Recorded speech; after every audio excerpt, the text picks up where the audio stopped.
સુરત શહેર નાગરિક સમિતિ દ્વારા સુરત શહેર પોલીસ શૌર્ય સન્માન સમારોહ કાર્યક્રમનું આયોજન કરવામાં આવેલ હતું। Story report by Harish Rajput, Surat. જી વિજય માંગુકિયા। આજે કાયદાની જીત અને જનજીવન સુરક્ષિત થીમ પર જ્યારે પોલીસ કમિશનર સાહેબનું સન્માનનું આયોજન થઈ રહ્યું છે ત્યારે મોટી સંખ્યાની અંદર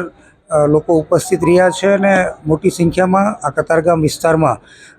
સુરત શહેરની સુરક્ષાને ચિંતા કરી અને જે લોકો પોતાની જે સુરક્ષાની વાત હોય ત્યારે પોલીસ કમિશનર સાહેબના સન્માન કાર્યક્રમની અંદર જ્યારે પધાર્યા છે ત્યારે ઉત્સાહ અને ઉન્માદ અલગ કે સુરત શહેર માત્ર સુરક્ષિત નહીં પરંતુ રાજ્યના તમામ પોલીસ અધિકારીઓ આ દિશામાં કામ કરે અને દેશ સુરક્ષિત રહે એ રીતે પોલીસ કમિશનર સાહેબનું સન્માનનું આયોજન કરવામાં આવ્યું છે અને પ્રેરણા મળે કે સુરત શહેરના જે ગલી ગલીમાં જે રીતે અસામાજિક અને અનિષ્ટ પ્રવૃત્તિ કરનારા જે લોકો છે એમને મેસેજ પૂરો પડે કે હવે લોકો પણ જાગૃત થઈ ગયા છે અને પોલીસ પણ સતર્ક છે, જેથી કરીને સુરતને સુરક્ષિત બનાવી શકે।